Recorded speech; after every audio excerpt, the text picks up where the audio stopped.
మా కుంభరాశి వారు ఈ మాసంలో ఏ విధంగా ఉంటుందంటారు? ఈ గోచర ఫలితాలనేవి కుంభరాశి వారికి ఎటువంటి ప్రయోజనాలు ఇస్తాయి? తప్పకుండా. కుంభరాశి వాళ్ళు ఈ మాసం ఏంటంటే రాశిలోని శని భగవాన్ ఉండడం వల్ల ద్వితీయంలో రాహు, శని రాహువులు కలయిక ఒకటి. తర్వాత కుజుడు ప్లస్ శని చూసుకోవడం. అంటే శని భగవాన్ ఎప్పటి నుంచో కుంభరాశిలో ఉన్నారు. రాహు కూడా ఉన్నారు సంవత్సరం నుంచి. అయితే ఈ మాసంలో కొత్తగా వీళ్ళకి ఇబ్బంది వచ్చేది ఏంటంటే మెయిన్ అన్నిటికీ వ్యయ స్థానంలో శుక్రుడు వీళ్ళకి.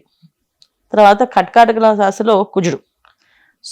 కుజుడు ప్లస్ శుక్రుడు ప్లస్ శని భగవానుడు రాహు, ఈ 4 గ్రహాలు కలయిక వల్ల చేయాలన్న వీళ్ళకి ఏ విషయమైనా కొంచెం ఉత్సాహం ఎక్కువగా ఉంటుంది. ఏ పనైనా ఉద్యోగస్తులు అయితే ఉద్యోగంలో కొత్తగా ప్లానింగ్స్ వేయడం కానీ, డిజైన్స్ చేయడం కానీ, ఈ విధంగా చేస్తామని క్రియేటివిటీ పెంచడం కానీ, క్రియేటివిటీ రంగాల్లో ఉండే వాళ్ళకి ఇంకొంచెం ఉత్సాహంగా దాన్ని ఎస్టాబ్లిష్ చేయడం కానీ ఇవి జరుగుతుంటాయి. అన్ని విషయాల్లో అన్ని అనుకూలంగా అనిపించినప్పటికీ కూడా కొన్ని కొన్ని కొన్ని విషయాలు వీళ్ళు జాగ్రత్తగా ఉండాలి. ఎంత స్పీడ్గా వెళ్ళినా అంత స్పీడ్గా వెనక్కి వచ్చే అవకాశం ఉంది. ఎందుకంటే శని రాహులు ఎప్పుడు కూడా అవకాశం ఇస్తారు, తర్వాత మళ్ళీ కర్మ నీకు ఇంకా టైం రాదని చెప్పి లాగేస్తారు. అంటే ఎక్స్పెక్టేషన్స్ అనుకుంటాం, జనరల్గా అనుకుంటాం కదా, మాకే ఖచ్చితంగా వచ్చేస్తుంది, నాకు కాన్ఫిడెన్స్ ఉంది అని. అది రిలీజ్ అయిన టైంకి అది వెనక్కి రావడము, చాలా కిందకి పడిపోవడము, ఇంక మళ్ళీ లేచే పరిస్థితి లేకపోవడము, ఇవే జరుగుతుంటాయి. నష్టం రావడము, ఇలాంటి విషయాలు. అంటే ఏంటి ఎవరో జాగ్రత్తగా ఉండాలి ఈ విషయాల్లో. అంటే వ్యాపారాలు చేసే వాళ్ళు జాగ్రత్తగా ఉండాలి. అంటే చెక్స్ మీద సంతకాలు పెట్టినా, షూటీలు పెట్టినా అది వీళ్ళకి చాలా ఇబ్బంది పెడుతుంది. తర్వాత రుణం తీసుకోవాలనుకునే వాళ్ళు, లోన్స్కి అప్లై చేస్తే లోన్స్ తీసుకునే వాళ్ళు కాస్తంత జాగ్రత్తగా ఆలోచించి తీసుకోవాలి. లోన్ తీసుకోవాలా వద్దా, ఈ మాసంలో తీసుకుని ఉంటే మంచిది. ఎందుకంటే వ్యయ స్థానంలో శుక్రుడు ఉండవు, అన్ని కొన్నా పాజిటివ్ థింగ్స్ ఇస్తాడు. అంటే ఏంటంటే శుభగ్రహాలు ఎక్కడున్నా వాళ్ళు శుభ ఫలితాలు ఇస్తూ ఉంటాయి. శుక్రుడు పూర్తిగా పాజిటివ్ ప్లానెట్. ఏదైనా సరే అయిపోతుంది, చేసేస్తాం, జరుగుతుంది అని చాలా పాజిటివ్గా మన మనుషుల్ని, మనస్తత్వాన్ని మార్చేస్తాడు ఆయన. దానివల్ల ఏమవుతుందంటే ఓవర్ కాన్ఫిడెన్స్ వచ్చేస్తుంది. ఒకసారి అయిపోతుంది, మన వాళ్ళే కదా. సో అలాంటప్పుడు వెయ్యి శుక్రుడు ఉండడం వల్ల అన్ని విధాల్లో బాగుంది బాగుంది బాగుంది అని ముందుకు వెళ్తుంటే ఒక్కొక్కసారి దెబ్బతీస్తుంది. అందుకని ఇక్కడ రాహు శని కలిసి ఉన్నారు, తర్వాత కుజుడు ఉన్నాడు. దీనివల్ల ఏంటంటే రిలేషన్స్ కట్ అయ్యే అవకాశం ఉంటుంది, రిలేషన్స్లో గొడవలు వచ్చే అవకాశం ఉంది. బంధువుల్లోనే వ్యాపారాలు చేద్దాం అనుకుని వాళ్ళతో ప్రారంభం చేస్తే వాళ్ళతో గొడవలు వచ్చే అవకాశం ఉంది. ఇలాంటి విషయాల్లో జాగ్రత్తగా ఉండాలి.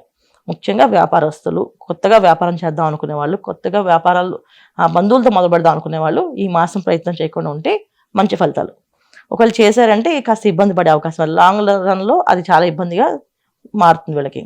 అందుకని చేయకుండా ఉండాలి. మిగతా మామూలుగా వ్యాపారస్తులకి బాగుంది, ఉద్యోగస్తులకి అనుకూలంగానే ఉంది, ఎటువంటి ఇబ్బందులు లేవు.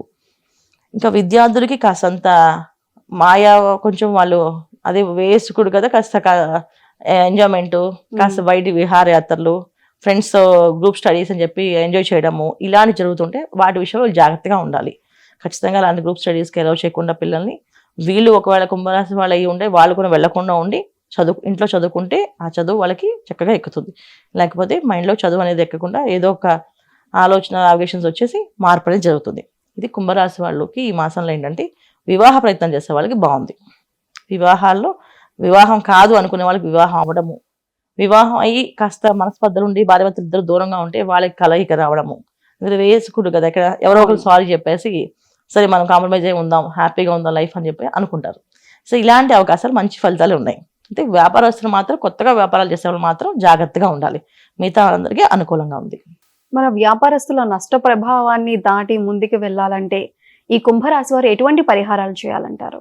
ఖచ్చితంగా ఏంటంటే ఈ మాసంలో వీళ్ళు ప్రయత్నం అనేది బంధువులతో కానీ, స్నేహితులు కానీ వ్యాపారం ప్రారంభం చేద్దాం అనుకుంటే, ఖచ్చితంగా వాళ్ళతోటి వెళ్ళాలి అనుకుంటే మాత్రం ఈ మాసంలో ప్రయత్నం చేయకుండా ఉండడము. ప్రతినిత్యము ఇక్కడ సుబ్రహ్మణ్య స్వామి గుడికి వెళ్ళడము, జంట నాగులు ఉంటాయి వాటికి కాస్త పూజ చేయడం. ఎందుకంటే ఇక్కడ రాహు ప్రభావం ఎక్కువగా ఉంది. తర్వాత రాహుకేతుల ప్రభావం, కుజ రాహువుల ప్రభావం, ఇవన్నీ కూడా సర్పదోషాల కింద వస్తాయి. సో దానివల్ల ఏమవుతుందంటే ఎక్కువ అమౌంట్ సంపాదించి లాస్ అయిపోతుంటాం. సో చాలా మంది ఒకసారి అది ట్రేడింగ్స్ బిజినెస్ చేసే వాళ్ళకి ఒకేసారి ధనవచనం వచ్చి ఒకేసారి తీసుకెళ్ళిపోతుంది. అలాంటి సిచ్యువేషన్స్ జరుగుతాయి ఇక్కడ.